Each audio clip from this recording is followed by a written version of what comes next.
Hi there, I'm Marianne Taylor, aka the House Detective, and this is this fortnight's Detective Diaries, where I take you through the top 5 most interesting, unexpected, or cool discoveries from my house history research.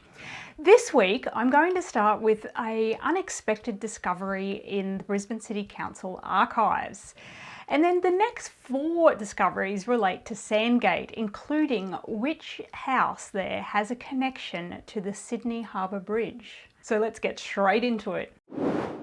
A little while ago, I was researching a house at Paddington and I was hanging out in the Brisbane City Council Archives, as I'm known to do, and I was going through the building cards, which I've mentioned previously. They're basically like the equivalent of early development application records, where each property has a hard copy card, and on that card is recorded information about any applications to do building work on the property. So I stumbled across this one for a place on Rockburn Terrace in Paddington, and why it caught my attention was it had a typewritten note plastered onto it, which is very unusual. Normally they're just handwritten records on them. So I stopped and had a look at this one, and I'll show it here. And it was basically a memo from 1979 saying essentially that if something happened to the house on that property, if it was burnt down or if it was otherwise destroyed, that building permission could still be obtained to rebuild a house on that lot. Now, this might sound very unusual and random, but when I looked into it further, the case was that the block of land in question was actually less than 16 perches, or 405 metres squared in today's measurements. Now, this brought up an interesting piece of legislation which really helped to shape the early layout and sprawl of our Brisbane and Queensland suburbs. This legislation is called the Undue Subdivision of Land Prevention Act. I know, pretty zippy title, isn't it? And I can tell you it makes for pretty dry reading. But basically what this legislation did was mean that the minimum block size that you could subdivide land into was 16 perches. So this effectively was in theory designed to prevent the construction of slum housing, where if you think of sort of inner city areas overseas, or even in some of the southern capitals where they had really crammed in dense housing. It also legislated that the houses on a block had to have a certain setback from the road or laneway, and it also legislated that there was set widths or minimum widths to the roads and lanes as well. So it was designed to avoid creating sort of narrow hovel lined streets, that type of thing.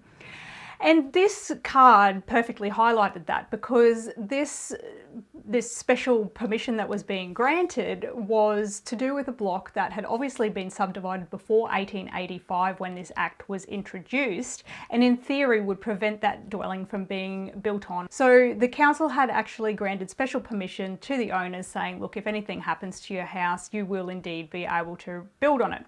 So I thought that was just an interesting little insight into the effect this legislation has on individual property owners, but also if you think about the effect that legislating that size of block has had on our suburbs, it means that they are much more spread out than they could have been. So streets are longer to accommodate these size blocks, etc., etc. So this is probably the most important act in terms of the development of our suburbs and the size of our residential blocks today. Now, that wasn't the only thing that was interesting on these building cards that I discovered, however. There was actually 2 cards for this property, and the second one had something very unusual and interesting on it as well.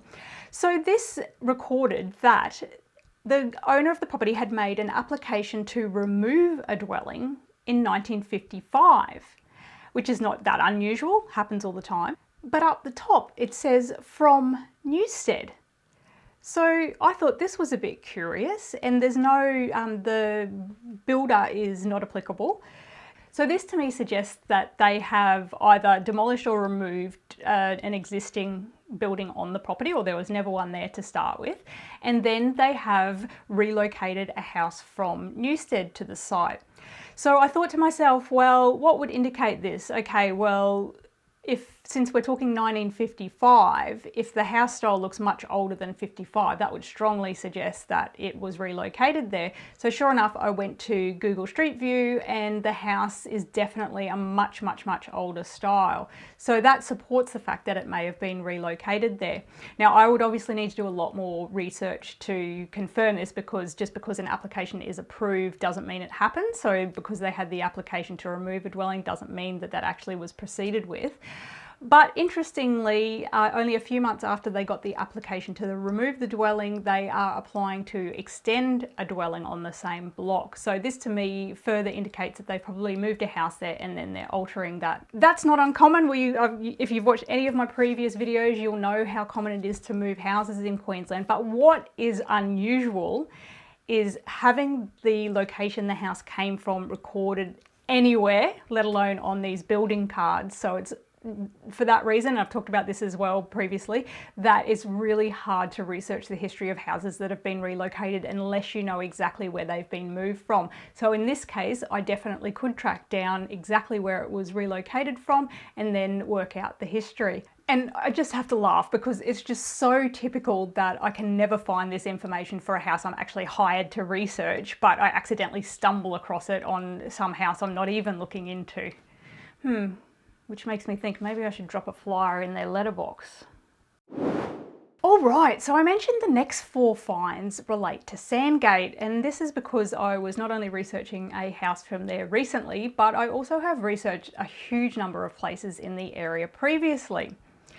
Anytime I am hired to research a house in Sandgate, I get really excited because I know that there are some fantastic resources that I can use to uncover the story of these houses.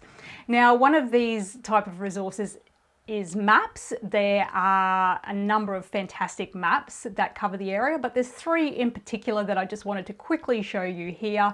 They're absolutely fascinating. They're from various dates, but they record so much information and they are available at a really high resolution that you can download and zoom in on all that great detail.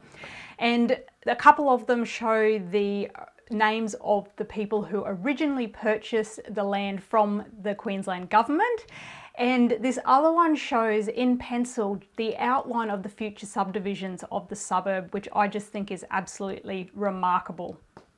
So there you go, just a few maps that are absolutely fantastic and make great references when you're researching a house in Sandgate. And I'll put the links to the maps in the description below if you want to have a sneaky peek at them yourself. The other great thing I came across when I was researching the latest house in Sandgate were these 2 incredible photos taken a short period apart, showing the shops in one of the main streets in Sandgate. Now, the photo shows the Einbunin Lagoon. Basically, it looks like it had just been used as a rubbish dump. So it's an absolute mess, and I can't imagine it would have smelt that nice either. As I said, it's right opposite the main shopping strip in the suburb, so I'm not surprised that the local community probably petitioned to have this cleaned up. So there's a number of photos that show its state before the work began, and then there's a couple of photographs that appear to show the lagoon during the work. And then there's another photo that shows some sort of a ceremony being held at the site, possibly commemorating the fact that it's been cleaned up or reopened and turned into parkland. And I just thought these were fantastic photos. The first thing that caught my attention was the fantastic clothes in the one that shows the gathering of people. And I do love my vintage clothing, but the shops in the background are incredible as well. You can see that there's both a Woolies and a Coles, which is just so cool. I just absolutely love that. And it really provides an insight into what these local shopping malls were like at the time. So there you have it, just a few interesting photos that I came across that I thought I would share with you because I thought you might find them interesting too. The photos are from the Brisbane Images website. Now this is the photographic collection of Brisbane City Council Archives. It's an incredible collection of photographs and it captures everything related to the operations of Brisbane City Council. Sometimes in the background of kind of boring things like sewage lines being laid, you can can see houses and other things caught on film as well. So they're a really useful resource, and I'll put the link to Brisbane Images in the description below. But I highly recommend having a look at it and seeing what photographs you can find of your suburb. If you just type your suburb name in the search bar, it'll bring up every single photo that has that tag related to it. But I take no responsibility for the amount of time you'll probably spend on there once you get on there. Number 2. So the client that hired me to research this house at Sandgate that I have been discussing got back in touch with me a little while after I'd sent the history through to him to tell me 2 things. So I had found out that his house had been built by a woman called Isabella Hurlston in about 1916, 1917. And he actually had a sign made for his house saying Isabella's house, and he's put it up on his front fence. And I was just so chuffed to see that. I just thought it was an absolutely fantastic way to showcase and pay tribute to the history of this home, and also to ensure that Isabella's memory lives on. Women often aren't captured in traditional historical records a lot, so I think that's just wonderful. And I like to think that maybe 50, 100 years in the future, someone might see that sign and go, oh, who's Isabella? And do a little bit more digging and uncover who she was and what her connection to this house was. So that was the first awesome thing. Secondly, John went above and beyond, and once he had the name of Isabella Hurlston, he did some sleuthing of his own, and he actually got in touch with some of her descendants. And quite incredibly, he not only managed to get in touch with them, he organised a meetup, and they were, first of all, absolutely thrilled at the fact that it was going to be called Isabella's house, and he showed them the sign and everything like that. But they also had some old photos of the house and the family, which they shared back with him. So this is just the pinnacle of my house history research. Connecting current owners like John with former owners or their descendants just makes me so happy. I absolutely love that. It's just brilliant. So I was very excited to hear that from John. Actually, that reminds me, while we're on the topic of house names, seamless segue, I know, I actually have put together a guide to choosing a name for your house. Now, generally, the best thing, in my opinion, is to do what John did and have the history of your house done. Of course, I'm going to say that. But have the history done and then choose an element from that history, or if it did previously have a name, I will uncover that and you can reinstate that. But yes, have something related to the history like John's done, Isabella's house. Or if you don't want to do that, there's a range of other options you can do when choosing a house name. So I've put a guide together. As I said, I'll put the link in the description. And if you do want to have a sign made for your house, I highly recommend Sign Artists. They are a local Brisbane company, and the signs are all handmade by a small business, and they are absolutely fantastic. They make a huge range of different signs and they're beautiful. I'll put a link to their website in the description as well. Okay, number 1, which Sandgate house is connected to the Sydney Harbour Bridge and Brisbane Story Bridge as well?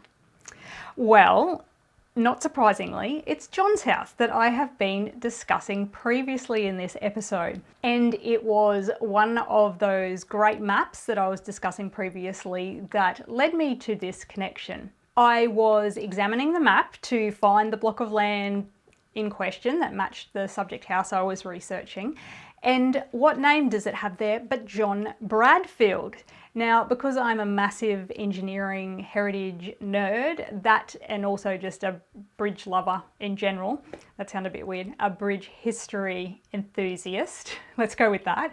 I recognised that name straight away because it was John, now let me get this right, John Job Crew Bradfield, who designed both the Sydney Harbour Bridge and the Story Bridge, and he's probably still is Australia's best known engineer.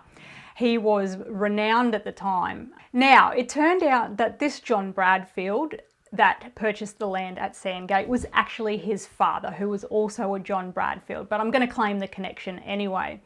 And this is partly because, although I couldn't work out if the Bradfields actually built a house or lived on this block of land I was researching, they certainly did live in Sandgate, and John Job Crew Bradfield, the engineer, was born in Sandgate. So I just thought that was an absolutely fascinating connection to one of Australia's best known engineers, and I was thrilled to be able to include that in the house history. And as I've said before, I never know where my research is going to lead me or what connections I'm going to make. So there you go, house in Sandgate connected to the Sydney Harbour Bridge. Actually, both the roads over those bridges, over the Story Bridge and the Sydney Harbour Bridge, are named the Bradfield Highway in his memory. So there you go, a little piece of trivia for you there as well. So there you have it, this fortnight's top 5 finds from my house history research. What was your favourite? Comment below, let me know. Love to hear what you think. And as always, if you wouldn't mind clicking on that like button and subscribing if you haven't already, that would be tops. See you next time.